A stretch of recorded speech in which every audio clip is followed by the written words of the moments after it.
भारत सरकार में मंत्री बहन अन्नपूर्णा देवी जी, हमारे प्रदेश के अध्यक्ष ओम प्रकाश धनखड़ जी, हमारे पार्लियामेंट्री बोर्ड की सदस्य बहन सुधा यादव जी, हमारे महामंत्री पवन सैनी जी, हमारे अध्यक्षा पवन सैनी जी, गार्गी कक्कड़ जी, समय सिंह भाटी जी, निर्मल सिंह जी और यहाँ उपस्थित सभी वरिष्ठ हमारे विभिन्न सरकारी विभागों के सभी अधिकारीगण और साथ में यहाँ जिन लोगों की नियुक्तियां हुई हैं उनके साथ आए हुए सभी सज्जनवृंद और विभिन्न विभागों के कर्मचारीगण, आज हम सबके लिए बहुत ही सौभाग्य की बात है कि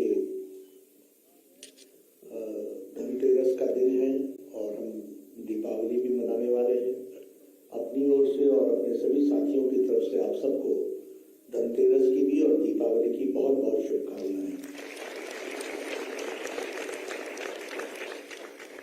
आदरणीय प्रधानमंत्री जी ने अपने वक्तव्य में आप सबको बहुत ही तफसील से और बहुत ही विस्तृत रूप में सारी बातों को रखा है और अभी अन्नपूर्णा जी ने भी भारत सरकार की दृष्टि और सोच के बारे में भी आपसे अभी चर्चा की है।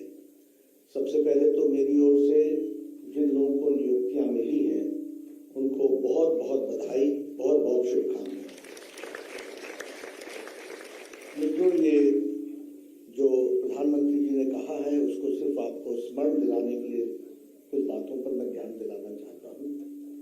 एक तो जब आपकी नियुक्ति हो रही है तो आप अमृत काल में प्रवेश कर चुके हैं, यानी आपके जीवन के अगले 25 वर्ष जो सर्विस के गुजरेंगे वो उस संकल्पना को आत्मनिर्भर भारत, विकसित भारत, गुलामी की जंजीरों से निकला हुआ मानसिक रूप से भारत, एकता के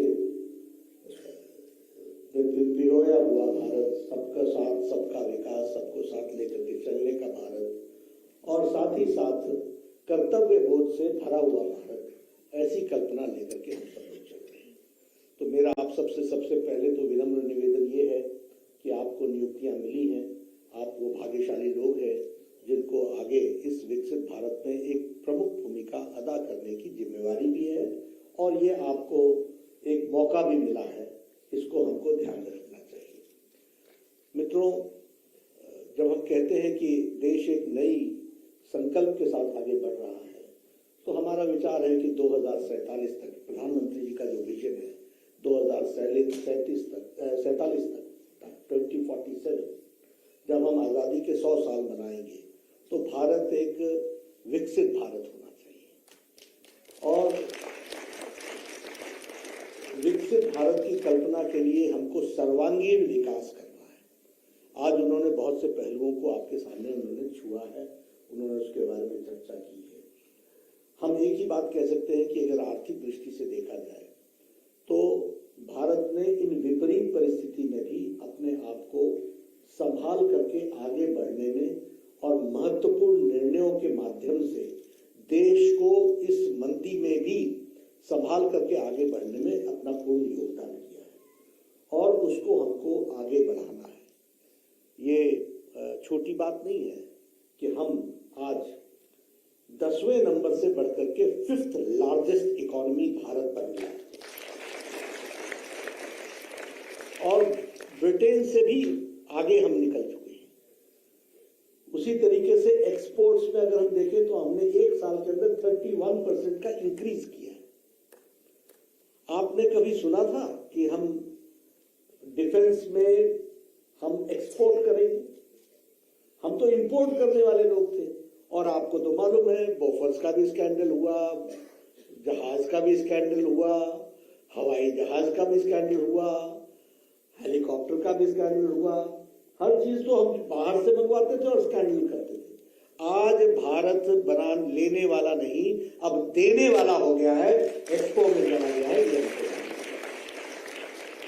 आज गुजरात में गांधीनगर में डिफेंस एक्सपो लगा हुआ है और हम डिफेंस के एक्सपोर्ट के गुड्स को हम प्रदर्शित कर रहे हैं। तो आत्मनिर्भर भारत की सोच में हम कितने कॉन्फिडेंस के साथ खड़े हैं इसका भी इसमें फिर से प्रतिलक्षण होता है। उसी तरीके से अगर हम देखें तो हमारी वर्ल्ड के डिजिटल ट्रांजैक्शन में इंडिया का कंट्रीब्यूशन 40% हो गया, 40%। यानी डिजिटल वर्ल्ड में भी हम बहुत तीव्र गति से आगे गए और ये सब प्रधानमंत्री जी की दूरगामी सोच का नतीजा है। जब कोरोना में लोग जीवन की लड़ाई लड़ रहे थे और लॉकडाउन लगा हुआ था, उस समय उन्होंने जब एमएसएमई सेक्टर को 1.5 लाख करोड़ रुपए के उससे जोड़ने का प्रयास किया तो एमएसएमई सेक्टर को भी संभाल कर रखा। 1 लाख करोड़ रुपए उस समय हमारे एग्रीकल्चर सेक्टर के इंफ्रास्ट्रक्चर के लिए दिया। उसी तरीके से हमारे प्रधानमंत्री गरीब कल्याण अन्न योजना के तहत 80 करोड़ की जनता को 2 वक्त की रोटी का इंतजाम किया, जो आज दिन तक किया जा रहा है। और जब पहली ट्रेजेडी आई थी 100 साल पहले, तो लोग बीमारी से ज्यादा भूखमरी से मर गए थे, लेकिन इस बार प्रधानमंत्री जी ने जब ये ट्रेजेडी आई तो कोई भूखा न सोए, इसका भरपूर इंतजाम करके भारत को मजबूती प्रदान की है। इसलिए मित्रों, हम सब लोग बड़े भाग्यशाली हैं कि आजाद भारत में हम अमृत काल में प्रवेश कर चुके हैं और हमें वो सौभाग्य मिल रहा है कि हम विकसित भारत के पार्ट बन रहे हैं। और उस विकसित भारत के पार्ट में जब 10 लाख नौकरियों का ये भी प्रयोजन किया जा रहा है और जिसको बोलते हैं ट्रांसपेरेंट तरीके से किया जा रहा है, तो आप सब लोग बड़े भाग्यशाली हैं जिनको आज भारत सरकार में काम करने का मौका मिलेगा। आप इसका सदुपयोग कीजिए, इसको आप पूरा उपयोग कीजिए और प्रधानमंत्री जी के सपने को पूरा करने में अपना आप अमृत काल में भरपूर योगदान कीजिए। इन्हीं शब्दों के साथ बहुत बहुत धन्यवाद।